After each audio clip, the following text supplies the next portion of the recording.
আমরা এগিয়ে যাচ্ছি রায়পুরের উদ্দেশ্যে।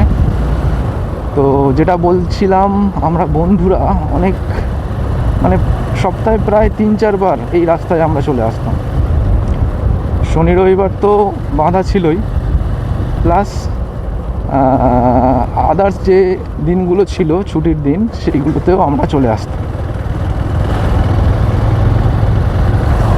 আর আমাদের বন্ধুদের মধ্যে সবথেকে ভালো সময় যে কেটেছে সেটা হচ্ছে কোভিডের সময়।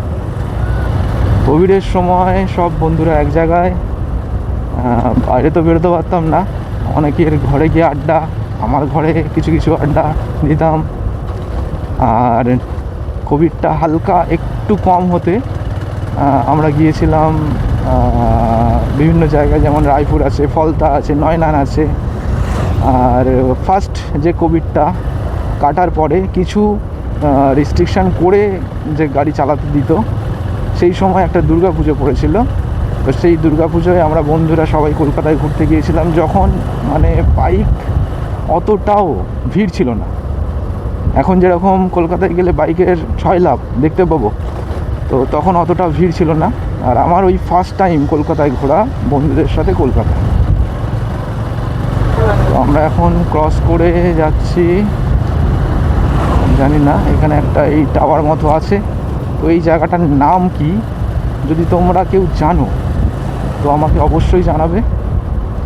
আর আমার ভয়েসটা হয়তো অতটা ক্লিয়ার আসছে না, কারণ মাইক্রোফোন আমার যে হেলমেটটা আছে, হেলমেটের একটু ডিস্টার্ব আছে, হাওয়া ঢোকে, সেই জন্য যে কথাটা অতটা হয়তো ক্লিয়ার আসবে না। এখন আমি রেকর্ড করছি বলে আমি বুঝতে পারছি না, রেকর্ড হয়ে গেলে আমি বুঝতে পারবো যে কীরকম আসছে। তো এখানে একটা দেখো রিসর্ট টাইপের আছে, হোটেল টাইপের আছে। আর এখান থেকে আমরা ক্রস করছি।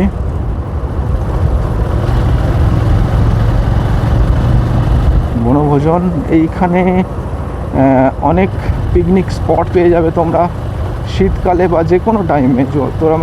তোমরা যদি পিকনিক করতে চাও তাহলে এখানে অনেক পিকনিক স্পট আছে, আসতে পারো নদীর ধারে, নদীর পাড়েই একদম। আর এখানে একটা পোল আছে, এই পোলটা যখন তৈরি হচ্ছিল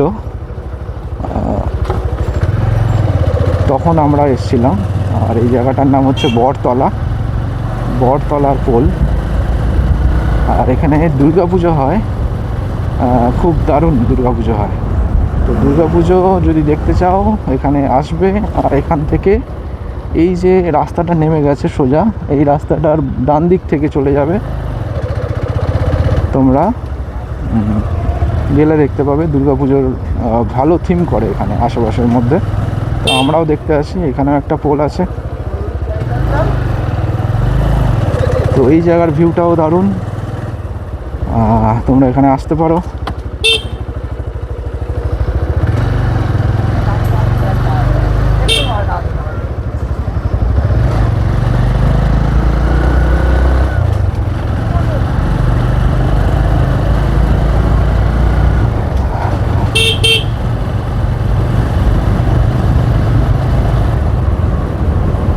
তো আমি ম্যাক্সিমাম ভিডিও করি দুপুরবেলা, কারণ দুপুরবেলা রাস্তাঘাট ফাঁকা থাকে, বাইক চালাতে ভালো লাগে।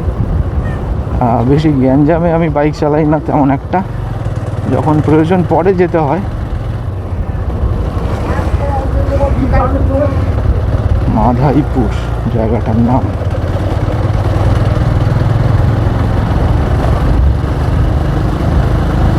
তো এই হচ্ছে ডোঙারিয়া জল প্রকল্পর যে অফিস, এটা আছে।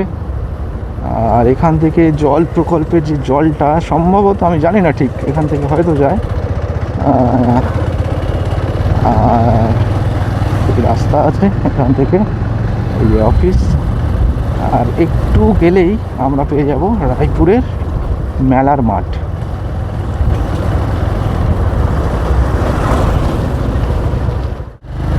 আর আমরা এখন চলে এসেছি রায়পুর মেলার মাঠের কাছে। এখানে অনেক দোকান আছে, আর এখানে একটা কৃষ্ণচূড়া গাছ আছে। আর এই হচ্ছে রায়পুর মেলার মাঠ।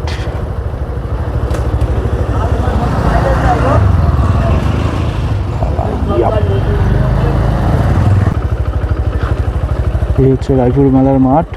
আর এখানে আগে আসতাম আমরা বন্ধুরা মিলে, এখন অতটা আসা হয় না, বিভিন্ন কাজের চাপে সবাই যে যার মতো ব্যস্ত থাকে। তো চলো রায়পুর মেলার মাঠটা তোমাদের ঘুরিয়ে দেখাই আমি। তো এই হচ্ছে রায়পুরের যে মন্দিরটা সেটা। তো মন্দিরের এখানে এখন বাজে দুপুর 1টা। যদি বিকালে আসো এখানে প্রচুর ভিড় পাবে। আর মন্দিরের এখানে একটা সুন্দর ব্যবস্থা করেছে, সিসি ক্যামেরাও আছে এখানে। আর এখানে জলের ব্যবস্থা দেখো, সম্ভবত ঠান্ডা জল, গরম জল না, সম্ভবত ঠান্ডা জল পাওয়া যায় আর নর্মাল জল পাওয়া যায়। এই হচ্ছে মন্দিরের পুরো আগে অন্যরকম ছিল, এখন নতুন ডেকোরেশন করেছে, সম্ভবত কালারও হবে কিছুদিন পর। আর আগে এরকম ছিল না। আর ওদিকে একটা গেট করেছে দেখো, গেটটাও আমি দেখাচ্ছি তোমাদের।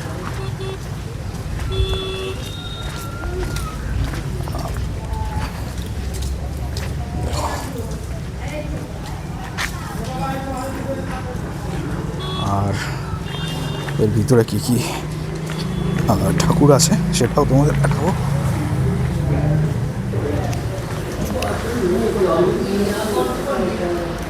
পুরোটাই ভিতরে কাঁচের আছে, কাঁচের ভিতরে বিভিন্ন ঠাকুর, দেবদেবীর মূর্তি আছে। তো জুম করে আমি তোমাদের দেখাচ্ছি।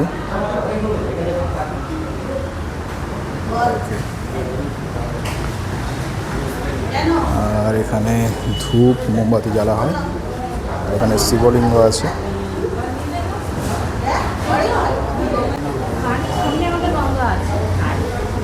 আর এখানে আছে কালী ঠাকুরের মূর্তি একটা।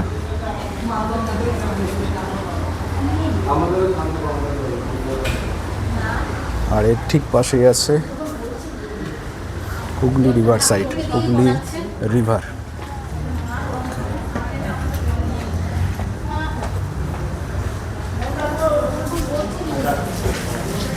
তো চলো আমি এখন চলে যাব। তো এই রিভার সাইডটা তোমাদের দেখানোর ছিল, দেখিয়ে দিলাম। আর এখানে অনেক দোকান আছে, দোকানে তোমরা বিভিন্ন জিনিস কেনাকাটা করতে পারো, মানে খাবার দাবারের দোকান, তেমন কিছু নেই। আর বিকালে করে সম্ভবত নিচে দোকান বসে, আর এখানে এর ওপরে এদিকে দোকান বসে। ওকে, তাহলে চলো এখন যাওয়া যাক বাড়ির উদ্দেশ্যে। দুপুর 1টা বাজে, গিয়ে চান খাওয়া করতে হবে। ওকে চলো, এখনকার মতো টাটা, দেখা হচ্ছে নেক্সট ভিডিওতে।